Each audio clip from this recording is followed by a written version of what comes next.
The word prayer is often not used or spoken of in the inquiry into true nature.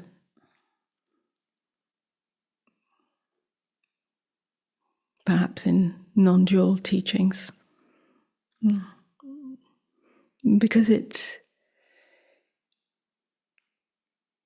seems to allude to asking for guidance. We think of praying to someone, to something, and for something. Praying for ourselves, praying for the world, praying for a blessing to arrive on our laps, and so on. Praying for healing.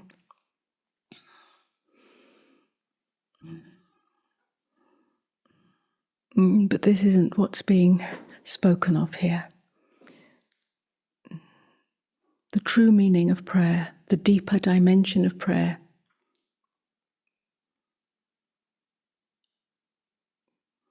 is simply the heart, if you like, based side of non-duality. It has nothing to do with praying to anyone or anything or praying for anything.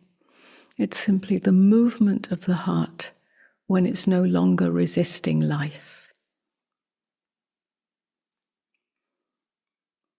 It's essentially a simple, silent openness when the impulse to control, to grasp, or to push away begins to fall away.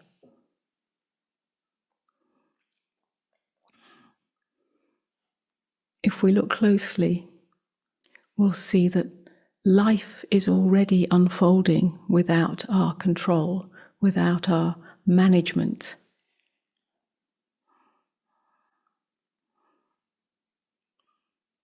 Whatever is happening is already happening without the manager called the me self. Breath is already happening. The body is already alive. Thoughts are already moving. There's no doer doing this. There's no doer required for breathing to happen. There's no doer required for the body to be alive. There's no doer required for thoughts to appear.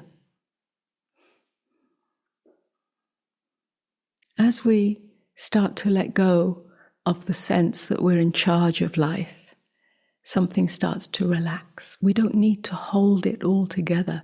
We don't need to direct life.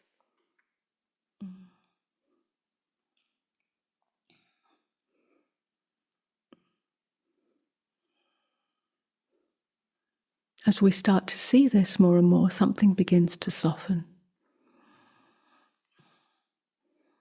Instead of control, resistance,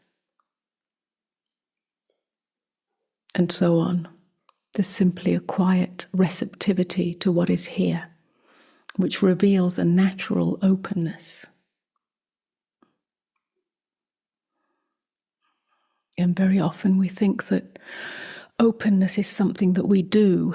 We can choose to open.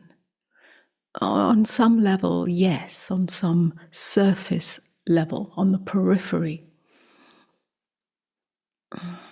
We can notice where the body is tight, where there is tension, where there is, kind of armoring, because we don't like what we're feeling or what we're experiencing or what's happening, and we can choose, if you like, or attempt to relax the body. Or we can see how the mind is rejecting an experience, arguing with reality, and we can attempt to choose to end the argument. Sometimes that's successful, sometimes it's not.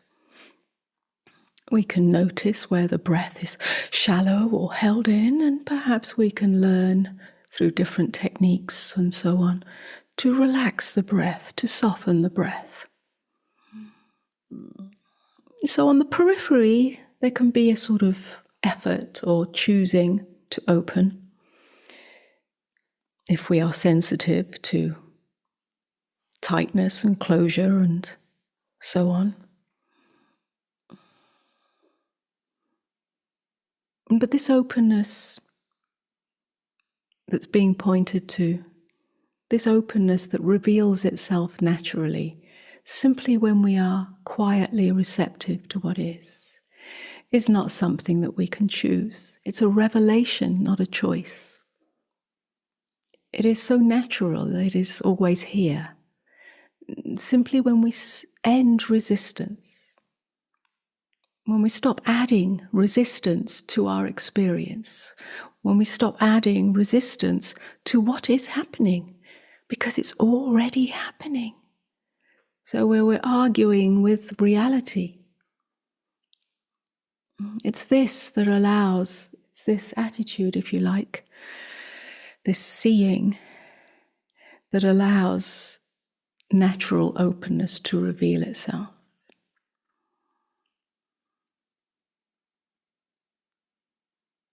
And it's this openness that is a kind of inner bowing down to life. It's not an action, but it's a state of being. It's not a practice. It's not a request or a demand from life for something. It is simply a way of being in which we are not holding anything against this moment. A natural bowing down takes place. What does that mean? It's a prayerfulness, a recognition on the deepest level that life is sacred in this moment, because it is, however it appears.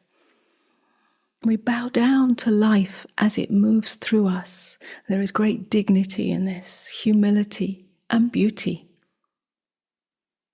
We don't have to be pious in this. It's nothing to do with morals or ethics or philosophies or religion. Ultimately, this prayerfulness is the same as surrender. Again, surrender is simply when the struggle to control what is dissolves.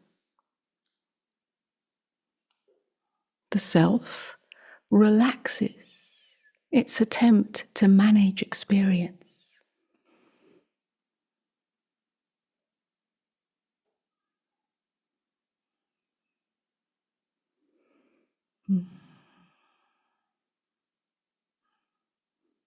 And we must acknowledge and see that this surrender is not passive. It's not about being a doormat or having weak boundaries, which are necessary on the functional level of being a human being.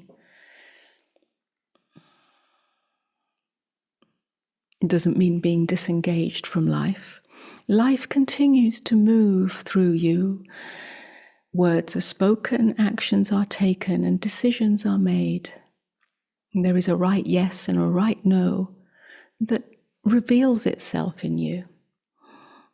But all words, all actions, all decisions don't arise from contraction, don't arise from fear, and don't arise from the need to be someone. There's no posturing involved, posturing of the self. All these words and actions and decisions arise from stillness, arise from openness, arise from a deeper intelligence that does not belong to the separate self. And this is often an area of great confusion that one who has awakened,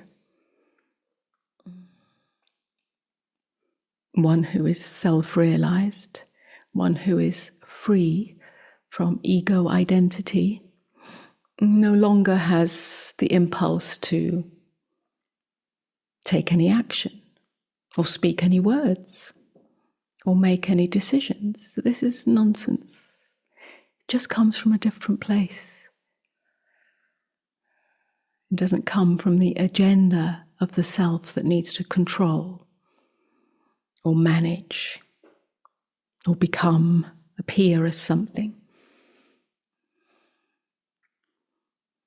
It moves freely. Everything moves freely. The whole human experience moves freely through you.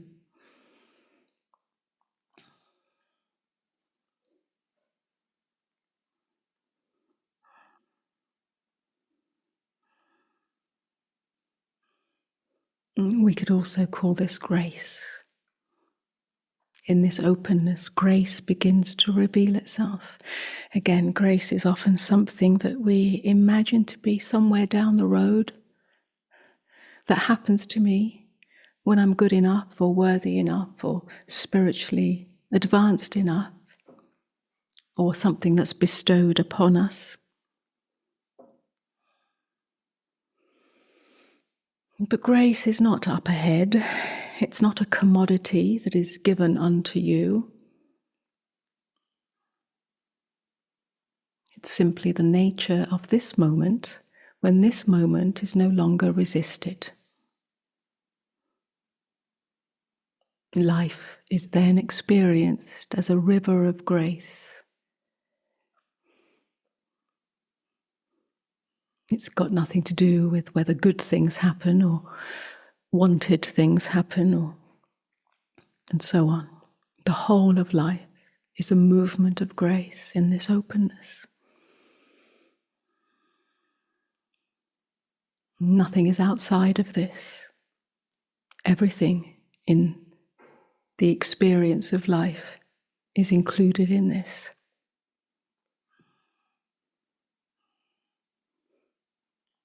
Again, there is a great receptivity in this. We receive life. We trust the unfoldment of life.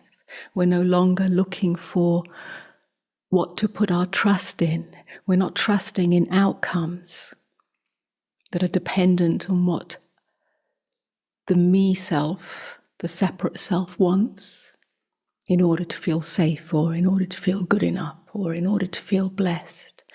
There's an open receptivity. The trust is simply in the unfoldment of what is as it is. Again, this is a prayerful way, an open prayer. You live as the open prayer, and here is grace. So openness, surrender, grace, and prayer are not separate things, separate words, but not separate. They're simply different expressions of the same reality.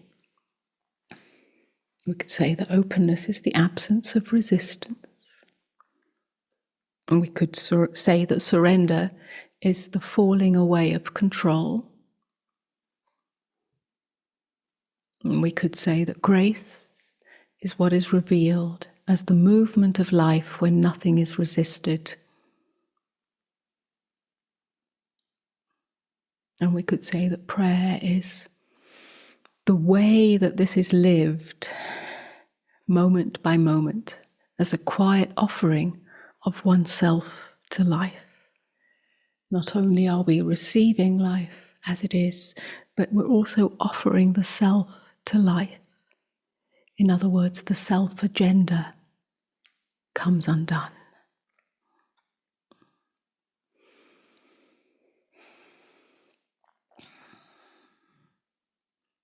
All of this is non-dual because it ends the separation of me and life, and me and the need to manage life, or life doing something to me, and therefore I have to control it or fix myself or so on. So all of this is a pointer to the non-dual, which is openness itself, the end of separation.